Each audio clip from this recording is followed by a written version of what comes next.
Olá pessoal, tudo bem? Aqui é o professor Juliano. Vamos para mais uma videoaula que vai ficar disponível para vocês aí no nosso canal. Eu espero que vocês gostem.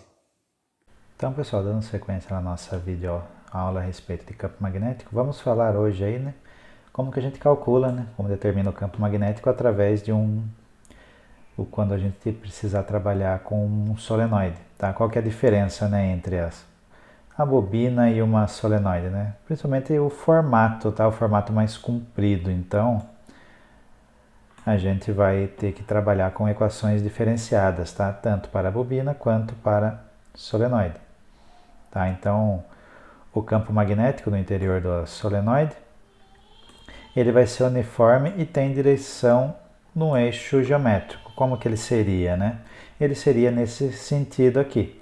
Então, corrente elétrica circulando, tá? Pela regra da mão direita, a gente consegue determinar que o campo magnético estará no interior aqui do nosso solenoide e nós vamos ter alguns parâmetros aí que vai influenciar neste valor. Primeiro, o comprimento dele, comprimento do meu solenoide, vai influenciar a quantidade de espiras e a intensidade da corrente elétrica, tá? Vai influenciar também no valor do nosso campo magnético, tá? Então, em outras palavras, a gente consegue determinar a intensidade do vetor de indução magnética em um solenoide através desta equação aqui. B, que é o campo magnético, é igual a N vezes μ0 vezes a corrente dividido pelo comprimento do meu solenoide. Alguns cuidados que nós temos que ter, O N é o número de espiras e o L, ele é o comprimento do solenoide. Um cuidado que tem que ter, a unidade, tá? Tem que estar em metro, tá? Para que a gente consiga ter a unidade aqui em Tesla, tá bom?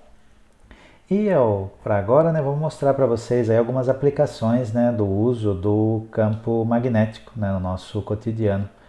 Um exemplo comum que a gente consegue encontrar aí seria o eletroímã, O que é o eletroímã, Ele é uma bobina que vai percorrer ao redor, por essa bobina a corrente elétrica, que vai gerar um campo magnético e através desse campo magnético nós conseguimos coletar, alguns componentes metálicos, Todos os materiais ferrosos, são atraídos pelo campo magnético. E esse conceito, o princípio do eletroímã, ele está presente em vários componentes que nós utilizamos aí, voltado à eletricidade, como campainhas, relés, contatores, motores elétricos, tem uma infinidade de componentes que usa o princípio do eletroímã para o seu funcionamento, tá? Então aqui seria um exemplo, Então nós temos aqui um núcleo, Nós temos aqui a nossa pilha, nossa bateria, e quando ela está alimentada, aqui a nossa solenoide. Então, à medida que o campo magnético ele é gerado aqui, ele vai atrair esse clipe de papel. Então, ao passo que eu não tenho a conexão aqui com o polo positivo ou o polo negativo, eu não tenho corrente elétrica, então eu não tenho campo magnético, eu não consigo atrair esse ímã no meu eletroímã, tá? E outra aplicação também seria o uso da ressonância magnética, onde o paciente ele deita em uma mesa, que nada mais é do que um gigantesco eletroímã circular. Então, quando esse equipamento é energizado, ele vai gerar um campo magnético ao redor do paciente, que esse campo magnético ele vai acabar provocar o alinhamento dos dipolos magnéticos do núcleo de certos átomos do corpo humano. Então a gente acaba tendo aí uma interação dos dipolos aí, com nossos, do corpo humano com o campo magnético. Daí através desta interação, depois é usado, após o alinhamento, nós vamos ter ondas de rádio que são aplicadas na região a ser examinada. Aí à medida que a frequência dessas ondas elas se coincidem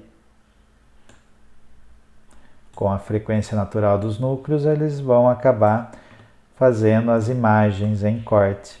Então, o uso, né, do campo magnético no nosso cotidiano, ele é bem comum, tá? Não só voltado aí ao segmento elétrico, né, também na nossa vida aí, né, normal. Tá certo, pessoal? Bom, pessoal, essa foi a nossa videoaula e se liguem aí em nosso canal, que nós teremos vários outros vídeos aí que serão disponibilizados para vocês. Até a próxima!